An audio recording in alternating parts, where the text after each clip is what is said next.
The storm didn't stop until he spoke.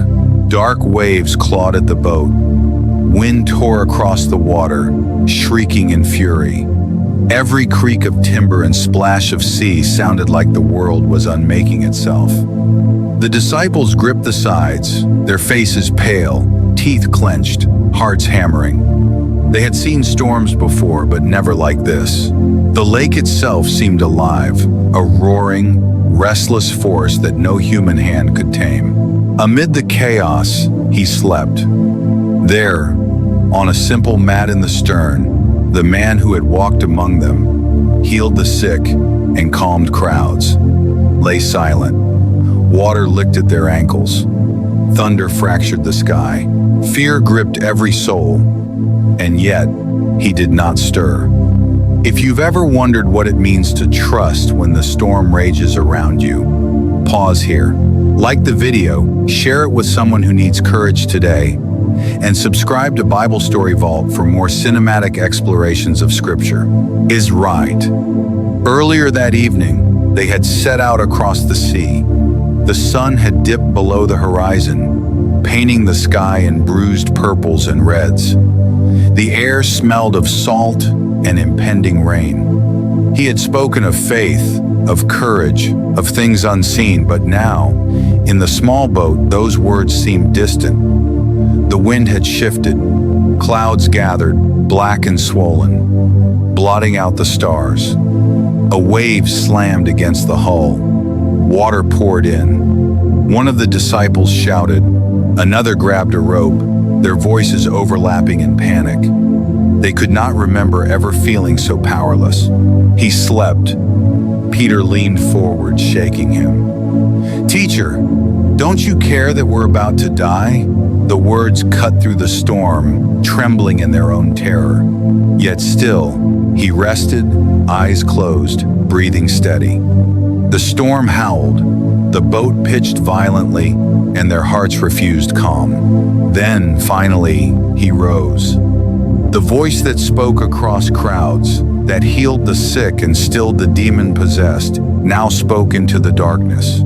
"Peace, be still." The wind obeyed. The waves fell. Silence returned, profound and absolute. Water dripped from the sides of the boat. The disciples clutched each other, eyes wide, voices lost in awe.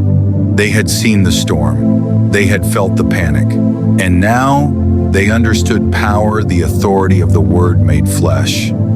Annas, later, as they sailed in quiet, he asked them a question that cut deeper than fear or water could. "Why are you afraid?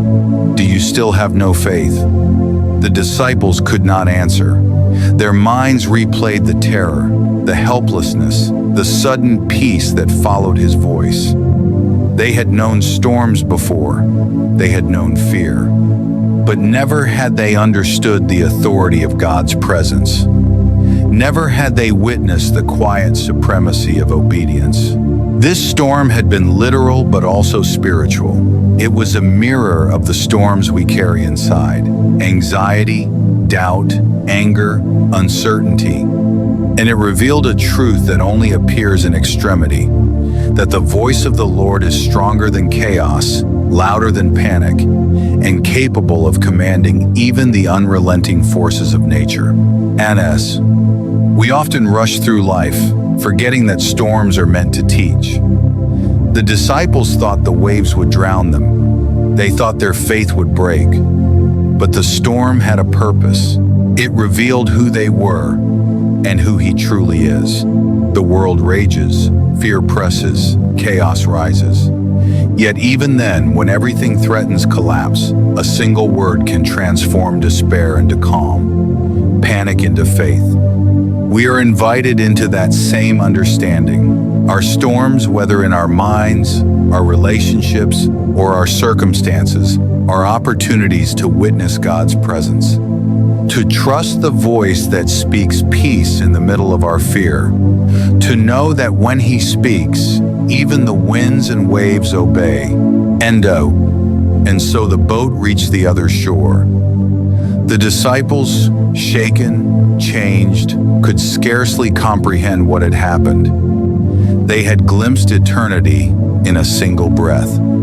They had learned, as Scripture teaches, that faith is not the absence of storms, but the presence of Him who commands them. The lesson is not theoretical, it is living. Today, the seas may rage around you, voices may shout, waves may batter your stability. But the same word, the same authority that stilled Galilee still speaks now.